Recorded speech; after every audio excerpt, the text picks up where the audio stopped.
Hello, good morning everyone. आज हम lesson number 5 जो धर्म की आड़ है उसके बारे में चर्चा करेंगे।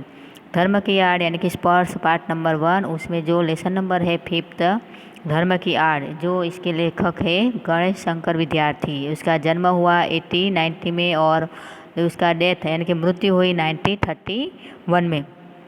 ये जो लेसन है उसमें जो उसने गणेश शंकर विद्यार्थी का जन्म उत्तर प्रदेश के इलाहाबाद शहर में सन सन 1819 में हुआ था। एंट्रेंस पास करने के बाद उन्होंने कानपुर फरेसी दफ्तर में मुलाजिम हो गए। फिर 1921 में प्रताप साप्ताहिक अखबार में उन्होंने विद्यार्थी यानी कि निकालने का शुरू किया। क्या निकालने का शुरू किया? साप्ताहिक अखबार निकालने का शुरू किया।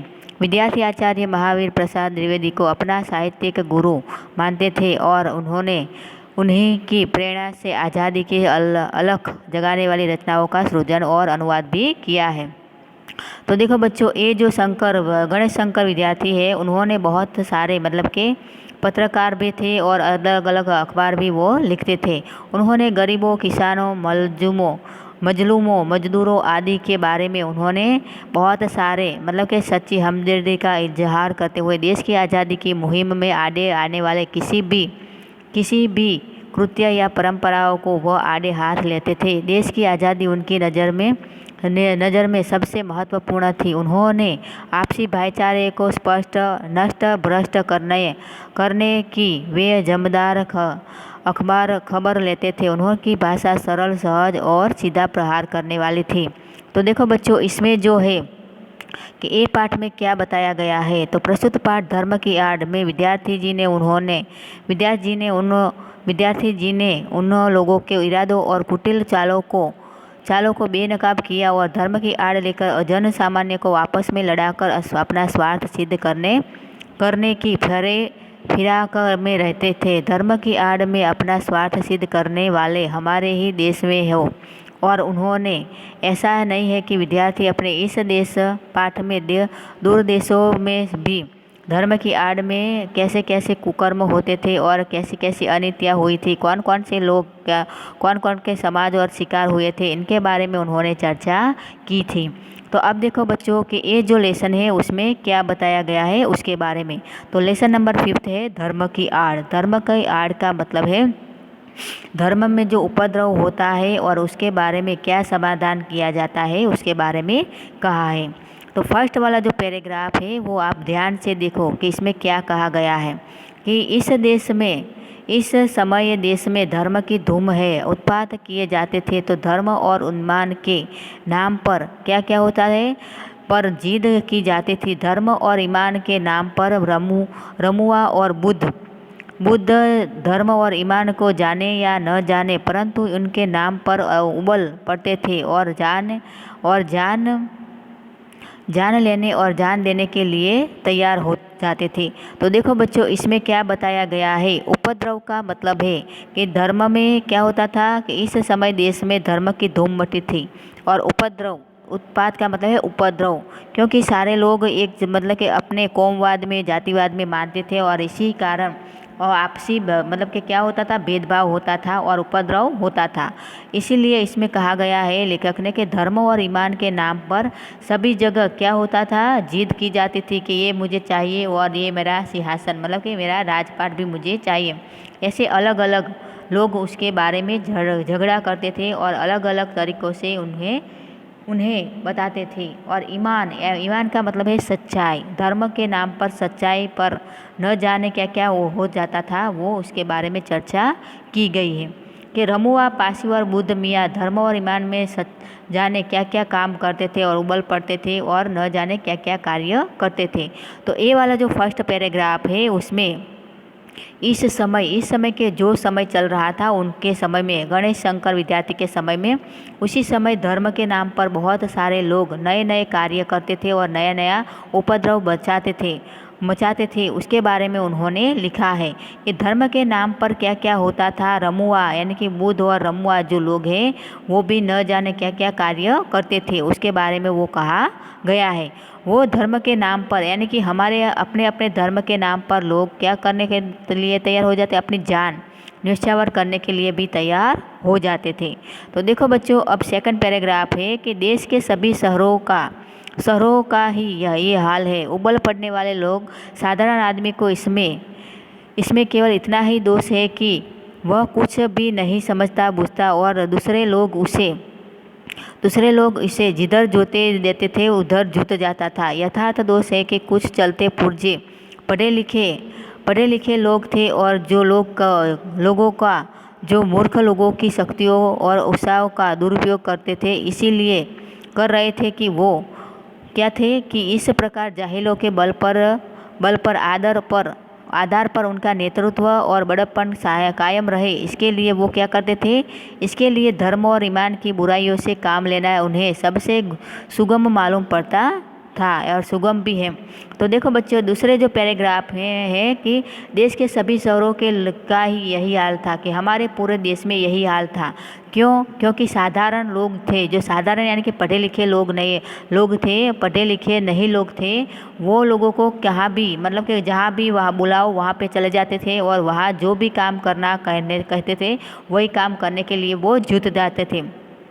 परंतु जो पढ़े लिखे वो लोग थे वो क्या करते थे, उसका फ़ायदा उठाते थे और उसको मूर्ख बनाकर सारी उनकी शक्तियों को वेस्ट करते थे और अपना उत्साह मतलब कि उनका दुरुपयोग करके वो बढ़िया काम कराते थे और अलग अलग तरीक़ों से काम लेते थे। क्योंकि वही लोग थे, कैसे थे, बिना मतलब के पढ़े लिखे लोग नहीं थे।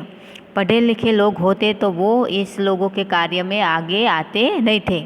और इसी प्रकार जो पढ़े लिखे लोग थे वो जो नहीं पढ़े लिखे लोग थे उसका फ़ायदा उठाते थे और उसके पास अलग अलग कार्य करवा के उसके रोजी रोटियों में से भी उनका मेहनताना जो आता था, मतलब कि जो पैसा आता था उसमें से भी वो हिस्सा ले लेते थे और यही इनाम मतलब कि यही कार्य उनके लिए सुगम यानी कि सरल कार्य बनता था। जाहिलों का मतलब है, जाहिल यानी कि अनपढ़ जो लोग थे उसका बल का उपयोग करके वो क्या करते थे, सामने वाला जो लोग है उसका फ़ायदा उठाते थे। तो जाहिलों का अर्थ है अनपढ़। और दूसरा है बड़प्पन का अर्थ है, बड़प्पन देखो कि बड़प्पन यानी कि बड़े होने का भाव, वो बड़े होने का भाव व्यक्त करते थे और छोटे लोगों को काम करवा कर उसके पास से पैसे ले लेते थे। अब देखो थर्ड वाला जो पैराग्राफ है कि साधारण से साधारण आदमी तक के दिल में यह बात अच्छी तरह बैठ गई हुई थी कि धर्म और ईमान की रक्षा के लिए प्राण तक देना चाहिए, वाजिब है।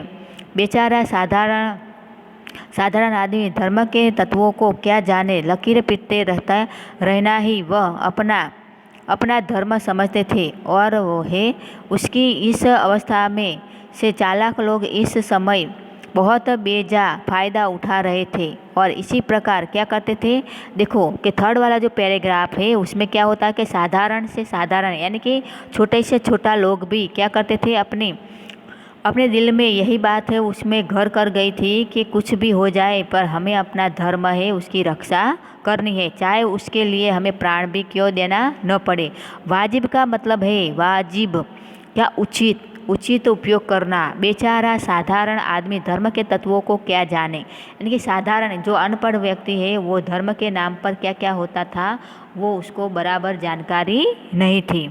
तो इसी प्रकार बहुत बेजा का मतलब है गलत फ़ायदा उठाकर सामने वाला लोग उसको क्या करते थे, काम करवाते थे और उसके पास से आधा पैसा है वो ले लेते थे। तो समझ में आया। देखो अब फोर्थ वाला जो पैराग्राफ है उसमें पाश्चात्य देशों में धनी लोगों की गरीब मजदूरों की झोंपड़ी का मजाक उड़ाते हुए अठलेखियाँ आकाश से बातें करती है। गरीबों की कमाई से ही वे मोटे पड़ते हैं और उसी के बल से वे सदा इस बात का प्रयत्न करते हैं कि गरीब सदा चूसे जाते रहे और यही भयंकर अवस्था है कि इसी के कारण साम्राज्यवाद बोल्शेविज़म आदि का जन्म हुआ। देखो कि फोर्थ जो पैराग्राफ है उसमें क्या बताया गया है कि पाश्चात्य देशों में के उसी समय जो देश थे उसके सभी के सभी गरीब लोगों लोगों की जो मजबूरी थी, मजदूर थे और जो झोंपड़ी का मजाक उड़ाते थे। कौन उड़ाते थे मजाक? जो धनी लोग थे, जो पैसे वाले लोग थे, वो गरीब लोगों का मजाक उड़ाते थे। और उसके जो ऊंचे ऊंचे भवन, अट्लेखिया का मतलब है ऊंचे भवन, ऊंचे जो इमारत होती है वो आकाश से बातें करती थी। क्यों? क्योंकि वही उस समय क्या करते थे, जो सारे धनी लोग हैं वो अनपढ़ लोगों को अपने घर में काम करवा के वो उसके आधे पैसे तो वो वैसे ही ले लेते थे और आधे पैसे उसको देते थे। और इसी प्रकार जो गरीब लोग थे वो गरीब ही रहते थे, वो पैसे वाले होते नहीं थे। परंतु जो पैसे वाले जो लोग हैं वो उसका बहुत सारे मजाक उड़ाते थे और इसी प्रकार बहुत ऊंचे तक जाने का मतलब कि फ़ायदा भी उठाते थे। साम्यवाद का मतलब है कि राजनीतिक में आकर वो बहुत सारे कार्य करते थे। बोल्शेविज़म का मतलब है सोवियत क्रांति के जो पहले ज़माने की जो क्रांति थी उसके बारे में बताया गया है कि पहले ज़माने की जो क्रांति थी उसके आधार पर ही पूरा देश चलता था और धर्म के नाम पर क्या क्या जाने कुछ क्या क्या होता था उसके बारे में लेखक ने यहाँ पे बताया है। तो देखो बच्चों के सारे का सारा जो पैराग्राफ है 1 2 3 4 के चारों पैराग्राफ में किसके बारे में बताया है कि धर्म के नाम पर क्या होता था, उपद्रव होता था, अनपढ़ लोगों को क्या करते थे, उसके मजबूरी का फ़ायदा उठाते थे और साधारण से साधारण आदमी से वो अपना कार्य करवाते थे और अपनी जो मतलब कि बड़ी बड़ी इमारतें हैं वहाँ पे बैठ के जो छोटे छोटे लोग हैं, जो झोंपड़ी वाले लोग हैं, उसका मजाक उड़ाते हैं। समझ में आया? अब देखो पीछे वाला जो पैराग्राफ है उसके बारे में हम पढ़ते हैं कि पीछे वाला जो पैराग्राफ है, हमारे देश में इस समय धनपतियों का इतना जोर नहीं है। यहाँ धर्म के नाम पर कुछ इन्हें गिने अपने ही स्वार्थों को सिद्ध करने के लिए करोड़ों आदमियों की शक्तियों का दुरुपयोग किया करते हैं। गरीबों का धनाढ्य वो द्वारा चूसा जाना इतना बुरा नहीं है जितना बुरा यह है कि वहाँ है धन की मार, यहाँ है बुद्धि की मार। वहाँ धन दिखाकर करोड़ों को वश में किया जाता है और फिर मनमाना धन पैदा करने के लिए जोत दिया जाता है। यहाँ है बुद्धि पर पर्दा डालकर पहले ईश्वर और आत्मा का स्वस्थान अपने लिए लेना और फिर धर्म, ईमान, ईश्वर और आत्मा के नाम पर अपनी स्वार्थ सिद्धि के लिए लोगों को लड़ाना भिड़ाना। तो देखो बच्चों, ये जो 5th पैराग्राफ है इसमें बताया गया है, लेखक बताते हैं कि हमारे देश में इस समय धनपतियों का इतना जोर नहीं है। यहाँ धर्म के नाम पर क्या होता था, इन्हें गिने आदमी ही अपने इन स्वार्थों की सिद्धि के लिए करोड़ों आदमियों को क्या करते थे, उसकी शक्तियों का दुरुपयोग करते थे। क्यों? क्योंकि पहले के ज़माने में इतने सारे व्यक्ति नहीं थे कि जिसके पास बहुत सारा धन हो, परंतु ये गरीबों और धनाढ्य लोगों को द्वारा गरीबों का क्या करते थे, वो लोग खून चूस लेते थे। खून चूसने का मतलब है उसके पास ज़्यादा मतलब कि अपनी बुद्धि का उपयोग करके, बुद्धि का मार का उपयोग है कि बुद्धि का उपयोग करके गरीब लोगों के पास मेहनत करवा के क्या करते थे, उसके पास पैसा ले लेते थे और आधा पैसा उसको देते थे। और इसीलिए गरीब व्यक्ति है हमेशा गरीब ही रहता था और धनवान व्यक्ति हमेशा धनवान बन जाता है। परंतु जो गरीब व्यक्ति है इसको जहाँ भी जोत दिया जाए, जोत देने का मतलब कि जहाँ भी कहा जाए वहाँ पे वो लोग जाते थे। तो ये वाला जो पैराग्राफ है कि धर्म के नाम पर बहुत धनपति यानी कि पैसे वाले लोग गरीब लोगों का दुरुपयोग करके उसकी बुद्धि को वश में करके अपनी बुद्धि को उपयोग करके उसको अलग तरीके से उसके पास काम करवा लेते थे और अलग काम करवा के उसके पास से थोड़ा पैसा भी ले लेते थे और धर्म के नाम पर उसको आपस में भी लड़ाते थे, भिड़ाते थे और उसके साथ झगड़ा भी करवाते थे। समझ में आ गया?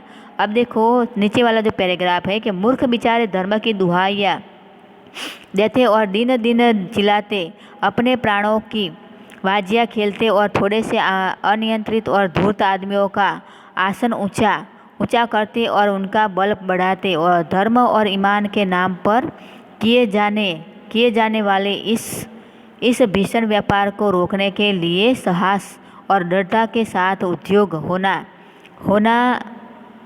चाहिए। जब तक ऐसा नहीं होगा तब तक भारतवर्ष में नित्य प्रति बढ़ते जाने वाले जाने वाले झगड़े कम नहीं होंगे, कम न होंगे। देखो बच्चों, इसमें कहा गया है कि मूर्ख बेचारे धर्म की दुहाइयाँ देते। मूर्ख यानी कि जो अनपढ़ व्यक्ति है वो इन लोगों को गालियाँ देते थे, दुहाइयाँ देते थे और कहते थे और चिल्लाते थे, परंतु क्या होता था कि उसकी कोई भी परवाह करता नहीं था। जो ऊंचे आसन पर बैठा था वो उनके बल का दुरुपयोग करके उसके पास से बहुत सारा कार्य करवाते थे और काम कराना और नाम लेकर मतलब कि उस काम वो लोग करते थे और नाम वो लोग कमाते थे और आपस में झगड़ा करवा के उसको बहुत सारे कार्य भी करवाते थे। परंतु ये आदमी है वो हमेशा दुहाइयाँ देते थे, मतलब कि वो गालियाँ देते थे और बोलते थे कि भगवान तुम्हारा अच्छा काम नहीं करेंगे, यानी कि आपको भगवान हमेशा आपके ऊपर खुश नहीं होंगे। इसके बारे में बताया गया है। इसी प्रकार आगे देखो कि भारतवर्ष में नित्य प्रति बढ़ते जाने वाले झगड़े कम न होंगे। देखो पूरे भारत देश में इस प्रकार के कौमवाद जातिवाद फैला हुआ था धर्म के नाम पर, और इसी प्रकार भारत के झगड़े थे वो कम नहीं होते थे, वो ज़्यादा ही ज़्यादा बढ़ते जाते थे। अब आगे देखो कि धूर्त यानी कि जो इसमें देखा है कि धूर्त आदमी, धूर्त यानी कि पारवाही, यानी कि जो जो मतलब कि जो कार्य करता है और अच्छी तरह कार्य नहीं करता है, वैसा व्यक्ति जो धूर्त कार्य करता है, खराब कार्य करता है, उसके बारे में बताया गया है कि धूर्त व्यक्ति छली पाखंडी, क्या बोलते हैं, धूर्त को छल करके जो कार्य करता है वो पाखंडी व्यक्ति है वो। अब देखो कि इसके बाद जो कि धर्म की उपासना के मार्ग में कोई भी रुकावट न हो, जिसका मन जिस प्रकार चाहे उसी प्रकार धर्म की भावनाओं को अपने मन में जगावे। धर्म और ईमान मन का सौदा हो, ईश्वर और आत्मा के बीच का संबंध हो, आत्मा को शुद्ध करने और ऊंचे उठाने का साधन हो, वह किसी दशा में भी किसी दूसरे व्यक्ति की स्वाधीनता को छीनने या कुचलने का साधन न बने। आपका मन चाहे उस तरह धर्म आप माने और दूसरों का मन चाहे उस प्रकार का धर्म वह माने। दो भिन्न भिन्न धर्मों के मानने वाले लोग से टकराने जाने के लिए कोई भी स्थान न हो। यदि किसी धर्म के मानने वाले व्यक्ति क्या होता है कि ज़बरदस्त टांग उड़ाते हैं और उनका इस प्रकार का कार्य देश की स्वाधीनता के विरुद्ध समझा जाए। देखो इसमें इस प्रकार कवि ने बताया, मतलब कि लेखक ने बताया कि धर्म की उपासना यानी कि पूजा, उसमें धर्म की उपासना का मतलब है कि कोई भी व्यक्ति हो, हिंदू व्यक्ति हो या मुस्लिम हो या ख्रिस्ती या कोई भी हो, पारसी हो, उसको अपने धर्म का अधिकार है, वो अपने धर्म को माने और अपने धर्म के बारे में सोचे। आत्मा को शुद्ध करने के लिए वो किसी भी प्रकार अपने धर्म को चाहे वो अपना सकता है, परंतु वो किसी दूसरे धर्म के बारे में कुछ मतलब कि बुरा भला नहीं करना चाहिए उसे। भिन्न भिन्न धर्मों को मानने वाले से टकरा जाने के लिए कोई भी स्थान न हो, यानी कि आमने सामने कोई भी धर्म टकराना चाहिए नहीं। ज़बरदस्ती कोई भी किसी व्यक्ति को धर्म के अंदर लेना नहीं चाहिए, मतलब कि जो भी व्यक्ति जिसको भी जो भी धर्म अपनाना चाहिए वो अपना सकता है, उसको वो स्वाधीनता यानी कि वो अपने मन का अधिकार है, वो अपने स्व पर अधीन है। वो स्वाधीनता का मतलब है स्व यानी कि अपने खुद पर अधीन होकर वो अपना धर्म अपना सकता है, उसी के बारे में बताया गया है।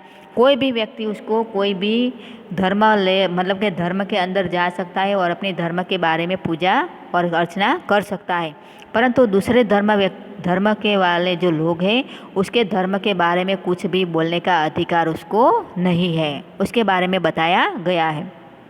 अब देखो देश की स्वाधीनता के लिए जो उद्योग किया जा रहा था उसका निस्संदेह अत्यंत बुरा था। जिस दिन स्वाधीनता के क्षेत्र में खिलाफत मौलवियों और धर्माचार्यों का स्थान दिया जाना आवश्यक समझा जाएगा, एक प्रकार से उस दिन हमने स्वाधीनता के क्षेत्र में एक कदम पीछे हटकर रखा था। अपने देखो इसमें बताया गया है कि लास्ट जो पैराग्राफ है उसमें कि देश की स्वाधीनता के लिए जो उद्योग किया जा रहा था उसका वह दिन निस्संदेह अत्यंत बुरा था। यानी कि हमारे देश में जो स्वाधीनता मतलब कि हम जब स्वतंत्र हुए थे तब उसी प्रकार हमारा उद्योग कैसे हमारे उद्योग वाले जो लोग हैं उसका बुरा हाल था। और खिलाफत मुल्ला और मौलवियों और धर्म स्थान आचार्यों का स्थान उसी दिन था। जो भी मुल्ला और धर्माचार्य जो भी काम करते थे वही काम वो भारत देश में उसका कार्य फैल जाता था और कोई न कोई कार्य अच्छे बुरा करता रहता था। परंतु क्या बताया गया है कि उसी पाप का फल आज हम भोगना पड़ रहा है। देश को स्वाधीनता के संग्राम ने मौलाना अब्दुल बारी और शंकराचार्य को देश के सामने दूसरे रूप में पेश किया गया और उन्हें अधिक शक्तिशाली बना दिया। और हमारे देश इस काम का फल हुआ कि इस समय हमारे देश में से बढ़ाए इनके से लोग की शक्तियाँ हमारी जड़ उखाड़ने और देश में मजहबी पागलपन प्रचम और उत्पात का राज्य स्थापित कर रही थी। देखो बच्चों इसमें बताया गया है कि पहले के ज़माने में हमको जो स्वतंत्रता मिली थी परंतु उस समय स्वतंत्रता का दुरुपयोग करके धर्माचार्यों मौलवियों ने ऐसा धर्म स्थापित कर दिया था कि जिसके कारण दूसरे लोगों को बहुत परेशानी सहनी पड़ी। परंतु वो लोग ऐसे पागलपन जैसा व्यवहार करते थे। मजहबी धर्म विशेष से संबंधी जो भी कार्य करते थे उसमें वो टांग अड़ाते थे, प्रपंच करते थे, धोखा करते थे, उत्पात का मतलब है उपद्रव करते थे। और उसी प्रकार वो जो कार्य करते थे उसका सारा कार्य हम आज भी भोग रहे हैं, उसके बारे में चर्चा की गई है। तो अब देखो कि नीचे वाला जो पैराग्राफ है महात्मा गांधी के बारे में। महात्मा गांधी धर्म को स्वतंत्र स्थान देते हैं। वे एक पग भी धर्म के बिना चलने के लिए तैयार नहीं है। परंतु उनकी बात ले उड़ाने के पहले प्रत्येक आदमी को कर्तव्य यह है कि वह भली भांति समझ ले कि महात्मा जी ने धर्म का स्वरूप क्या है। वो धर्म से महात्मा जी की मतलब धर्म ऊंचे और उदार तत्व ही हुआ करता है। इनके मानने के किसी ऐतराज हो सकता है। देखो इसमें बताया गया है कि हमेशा महात्मा गांधी जी ने धर्म का रास्ता ही अपनाया है। अपने धर्म को वो ऊंचा स्थान देते थे और धर्म के बारे में वो समझते थे और प्रत्येक व्यक्ति के धर्म आदमी कर्तव्य के बारे में वो सोचा समझा कार्य करते थे। मतलब कि धर्म ऊंचे और उदार तत्वों ही का हुआ करता था और उसमें कोई भी व्यक्ति उसमें ऐतराज यानी कि नाखुशी अंदाज करते नहीं थे।